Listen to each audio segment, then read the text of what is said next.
Assalamualaikum warahmatullahi wabarakatuh. Waalaikumsalam warahmatullahi wabarakatuh. Alhamdulillahirabbil alamin. Wassalatu wassalamu ala asyrafil anbiya'i wal mursalin, sayyidina wa maulana Muhammadin wa ala alihi wa sahbihi ajmain.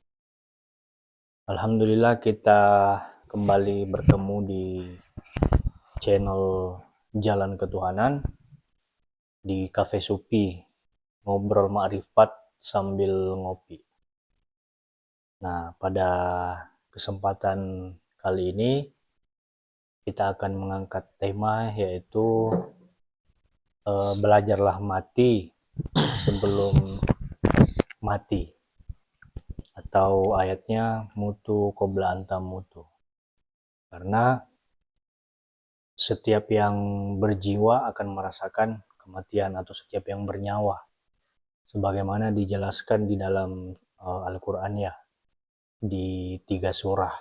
Surah Al-Ankabut ayat 57, Al-Anbiya ayat 35, dan Al-Imran ayat 185. Bunyi ayatnya sama, kullu nafsin zaikatul maut.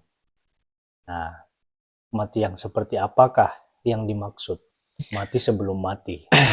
Apakah mati secara jasad atau seperti apa tuh? Ya, alhamdulillah ya. Pada kesempatan ini kita bisa berbincang-bincang kembali dalam arti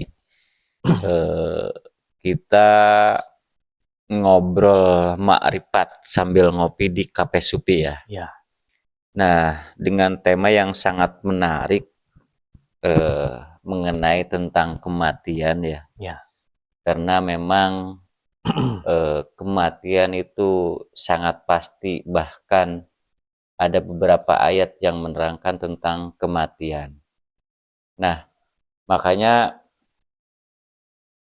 ketika kematian itu pasti, mestinya kita itu belajar mati sebelum mati. ya, Nah, bagaimana kita bisa belajar mati sebelum mati? ya, Tentu karena yang namanya kematian itu ada dua jalur atau dua jalan. Ada mati syariat yang secara mati jasad, dan ada mati hakikat dalam arti ketika masih hidup tapi sudah mengalami kematian. ya. Nah, itu pasti ada teknik, ada metodologinya, ada syarat rukunnya kan gitu. Nah, bagaimana agar kita bisa mengalami mati sebelum mati? Tentu ketika kita ingin belajar mati sebelum mati, kita harus mempunyai seorang pembimbing guru rohani. Karena hanya guru rohani yang akan mengajarkan kita untuk mengalami atau belajar mati sebelum mati, yang disebut mati secara hakikat. Ya.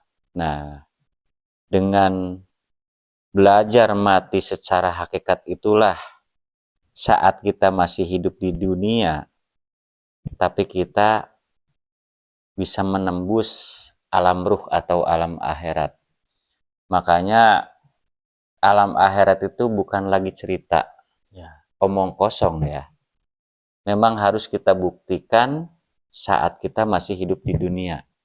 Sama halnya apa yang disampaikan Nabi Muhammad SAW, beliau menceritakan tentang alam kubur, alam akhirat, surga dan neraka saat beliau masih hidup di dunia. ya, Nah, makanya kita pun sebagai umatnya, kita harus menjalani yang namanya mati secara hakikat, yang kata Nabi, mutu qabla anta mutu. Nah, tadi udah saya sampaikan ya, bahwa ketika kita ingin belajar mati hakikat, tentu mesti ada yang namanya guru rohani yang akan membimbing ruhani kita memasuki alam ruhani atau alam akhirat. Nah, dengan proses apa sih kan gitu, agar kita bisa mengalami mati secara hakikat? Tentu sebelumnya sudah kita terangkan ya, bahwa ketika kita memasuki proses baiat, disitulah kita mengalami mati secara hakikat. Nah, jadi mati secara hakikat itu prosesnya adalah dengan proses baiat. Ditanamkan nur iman dan nur kitab. Dalam arti diaktifasi ruhnya atau dibangkitkan. Karena sekalipun kita masih di alam rahim, kita sudah dibaiat. Nah, baiat di alam rahim itu untuk memasuki alam dunia. Dan setelah kita memasuki alam dunia, maka kita akan menghadapi yang namanya alam akhirat. Maka wajib ruh kita itu diaktifasi. Dalam bahasanya dibaiat. Ditanamkan nur iman dan nur kitab. Nah, makanya perjalanan agama itu hanya tentang ruh atau tentang ruhani. Makanya kita mesti ketemu guru rohani. Jadi kalau kita menunggu mati secara jasad, maka sesungguhnya kita akan tersesat di alam ruh atau di alam akhirat tersebut. Karena kita tidak tahu, belum tahu. Ibaratkan kita itu akan mengikuti kompetisi renang atau main bola. Nah, sebelum kita memasuki kompetisi, mestinya kita belajar dulu atau dilatih dulu. Agar ketika kompetisi itu berlangsung, kita sudah tidak ragu lagi. Sudah tidak kaku lagi, karena kita sudah tahu permainannya seperti apa. Begitu juga dengan kematian. Makanya jarang sekali kita mendengar di luar sana bagaimana cara agar kita bisa belajar mati secara hakikat. Nah, kita hanya mendengar teori-teorinya saja, bahwa kita itu harus mengalami mati sebelum mati, atau disebut mati sakjeroning urip, atau mutu qobla anta mutu. Tapi cara prakteknya tidak ada yang menerangkan. Nah, ini yang penting kita sampaikan, bahwa ketika kita ingin belajar mati sebelum mati, maka disitulah mati sebelum mati itu terjadi saat kita dibaiat. Nah, dengan dibaiat, maka akal kita akan dilumpuhkan atau dienolkan. Nah, disitulah kita akan mengalami yang namanya kematian secara hakikat. Karena ujung dari kehidupan adalah kematian. Nah, jangan sampai ujung dari kehidupan kita itu adalah kematian secara jasad. Itu akan membuat kita tersesat. Tidak akan memasuki alam akhirat dalam arti dalam berkesadaran. Nah, karena ilmu ruh itu sebenarnya ilmu tentang kesadaran. Bahkan alam pun tentang kesadaran. Makanya alam pun ada 3 dimensi. Alam sadar, alam atas sadar, dan alam bawah sadar. Nah, jadi hidup itu adalah tentang berkesadaran. Nah, kesadaran pun ada dua jenis atau dua dimensi ya. Ada kesadaran akal dan ada kesadaran ruh. Ya. Nah, bagaimana kita bisa membedakan kesadaran akal dan kesadaran ruh? Kesadaran akal itu masih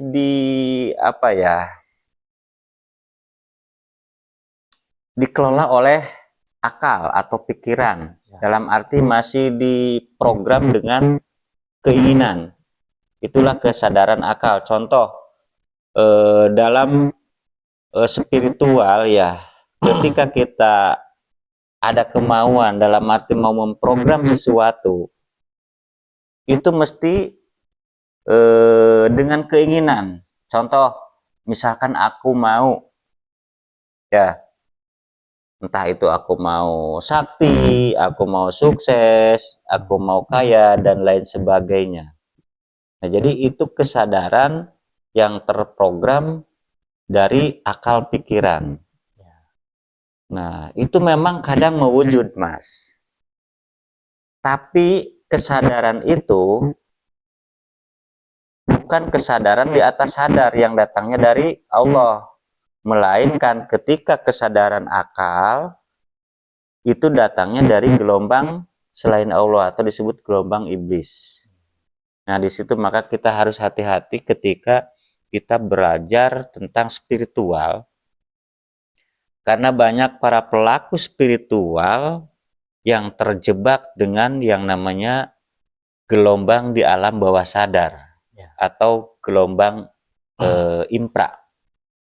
Nah, sedangkan kita di sini, di sekolah ini, di Tarekat Kodim, Tarekat Arwah, Tarekat Naksabandiyah Kholidiyah Al-Mahdiyah Nusantara, kita dibimbing atau dididik untuk memasuki alam atas sadar dengan melewati kematian itu yang secara hakikat itu proses baiat.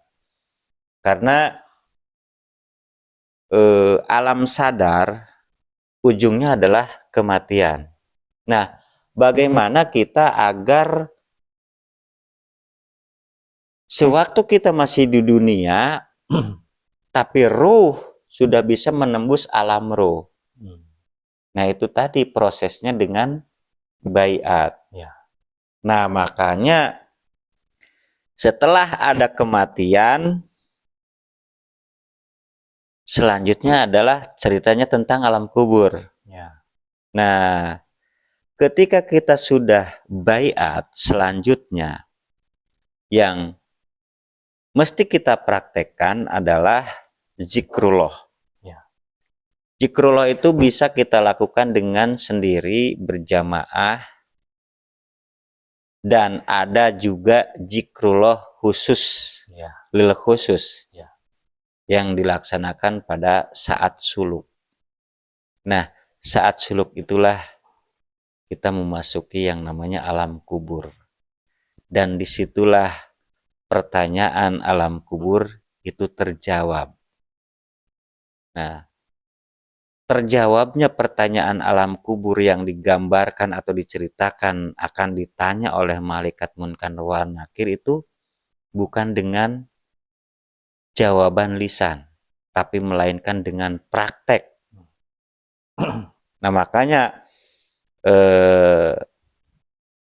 secara syariat pun disampaikan bahwa ketika di alam kubur, mulut tidak bisa berkata-kata lagi, matanya buta, telinga pun tuli. Nah, begitu kita melaksanakan suluk, mulut tidak berkata-kata, mata pun tidak melihat, telinga pun seakan-akan tuli. Nah, dengan berzikir Allah, Allah, Allah, Allah, zikir yang bermetodologi, maka disitulah ketersambungan akan Allah terjadi atau berlangsung di waktu suluk itu. Makanya zikir itu ada zikir yang khusus lil khusus. Itulah saat kita praktek di dalam suluk. Ya. Jadi bayat itu wajib ya. Sebelum Ya, kita beragama, bayat itu proses penanaman nur iman ya, dan nur kitab di dalam kolbu setiap orang mukmin. Karena agama itu merek ya.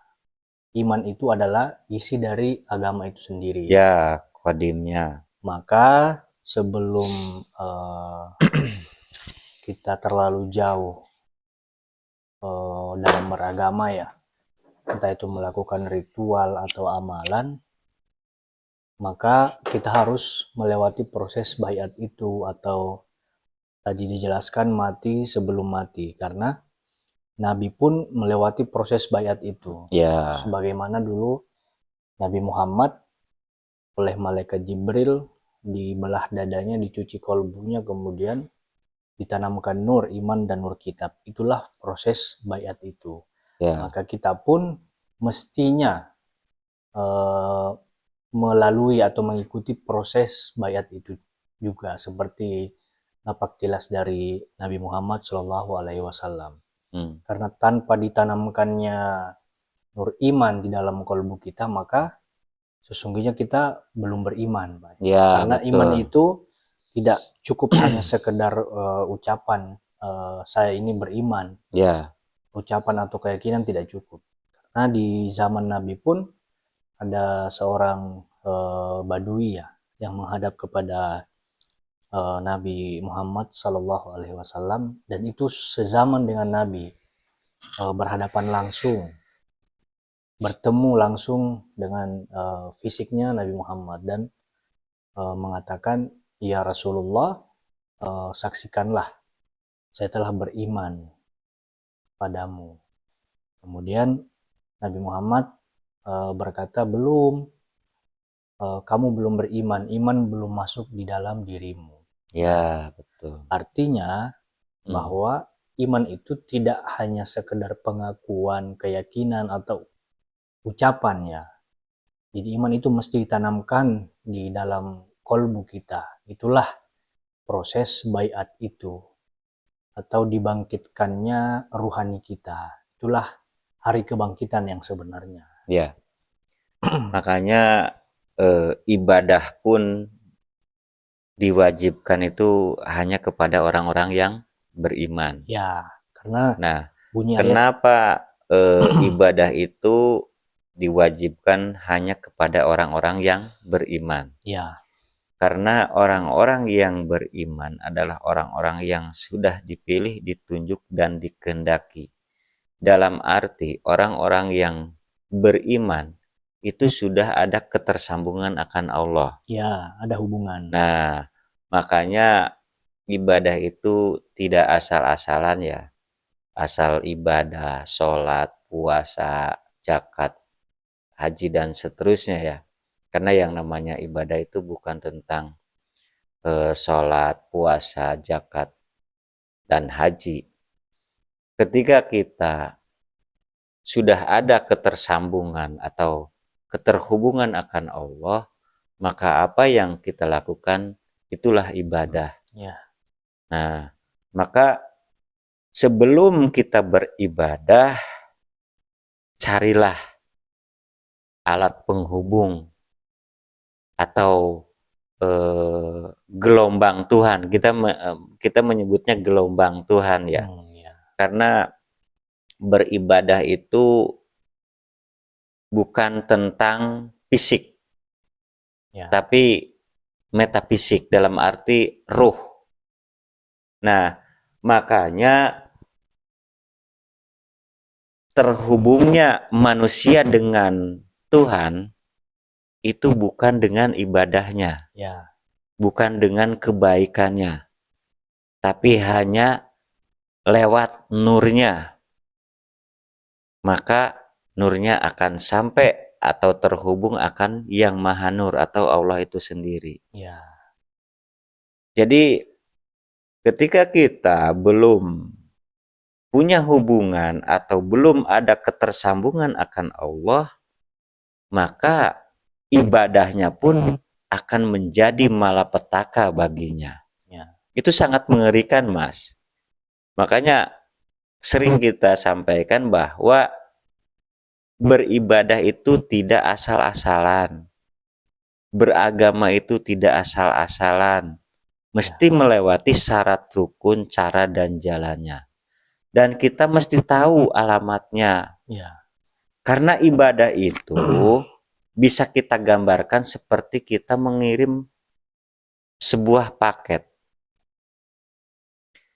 Ketika kita mengirim paket, mesti tahu siapa penerimanya. Ya. Di mana alamatnya. Barulah paket itu akan sampai pada penerimanya. Ya.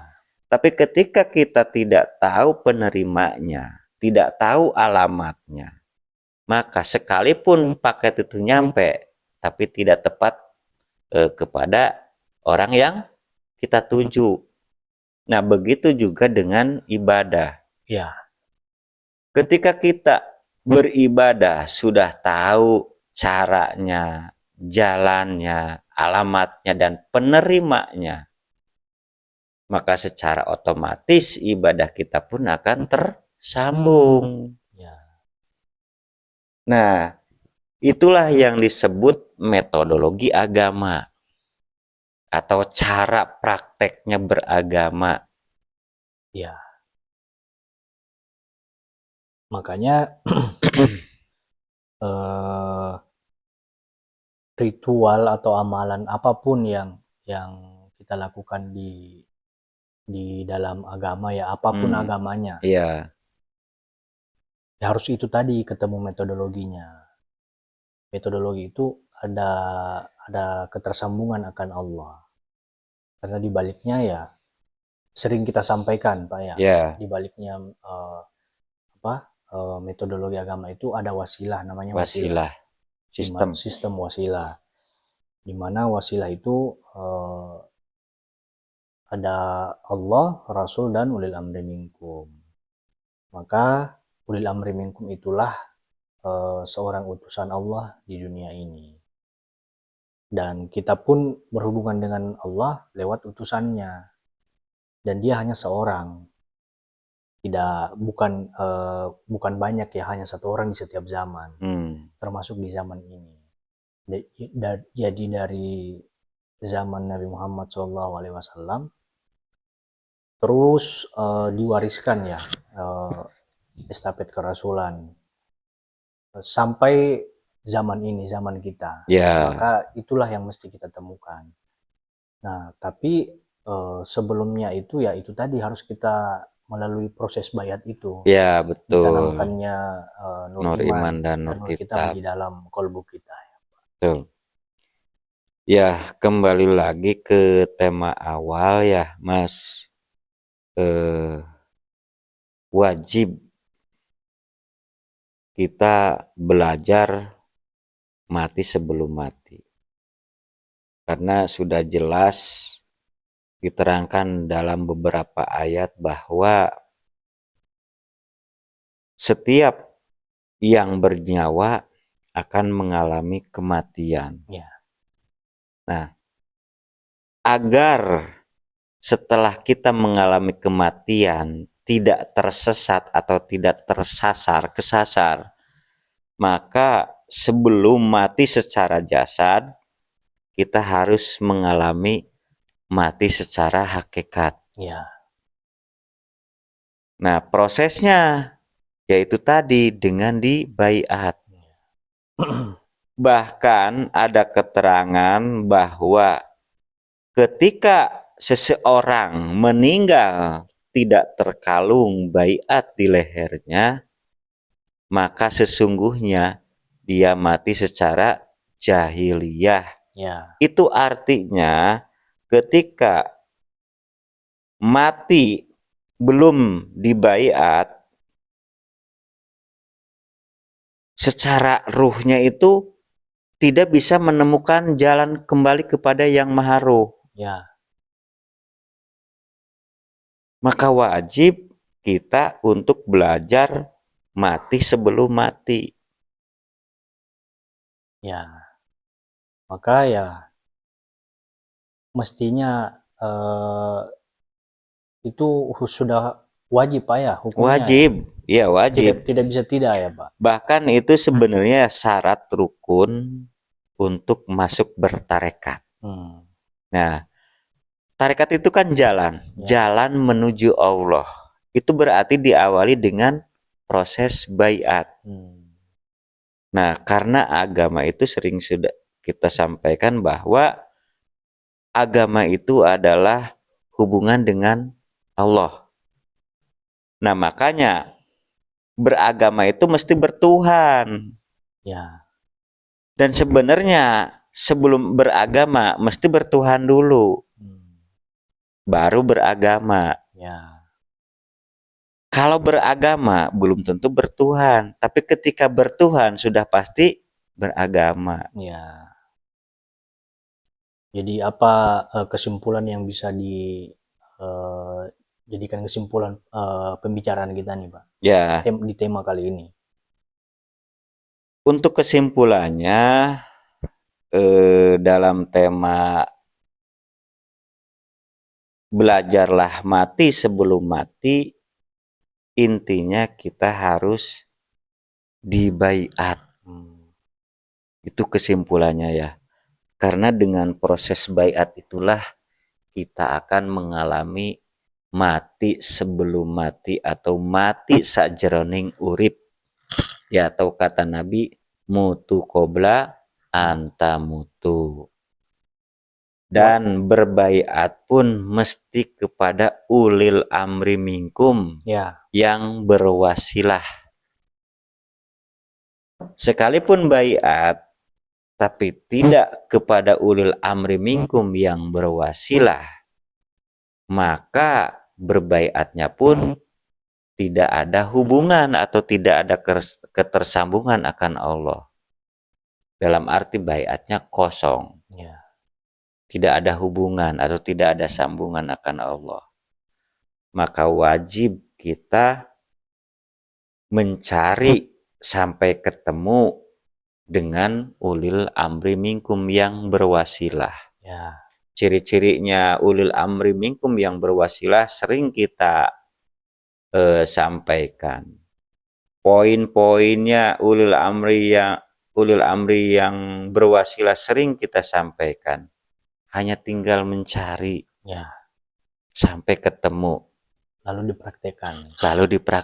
Kalau hanya sebatas terpahamkan, contoh misalkan kita menyampaikan tentang ilmu ini dan ada yang terpahamkan, tapi tidak mau mempraktekkan, itu hanya sebatas jadi pengetahuan. Nah, kalau pengetahuan itu tidak dipraktekkan dengan metodologinya, ya ibaratkan kita hanya sebatas mendengar cerita.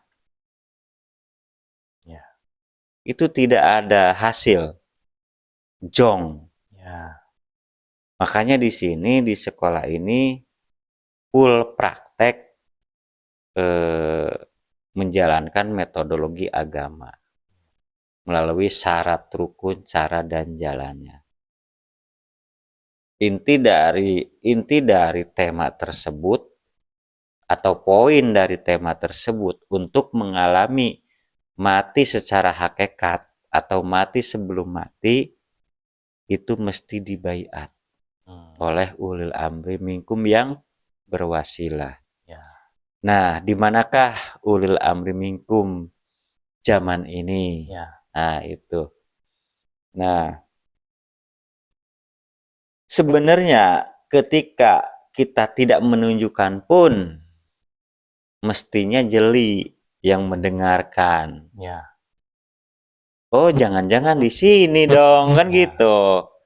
Nah, dan akan kita sampaikan ulil amri minkum di zaman ini ada di sini di tarekat Naqsabandiyah Kholidiyah Al-Mahdiyah Nusantara.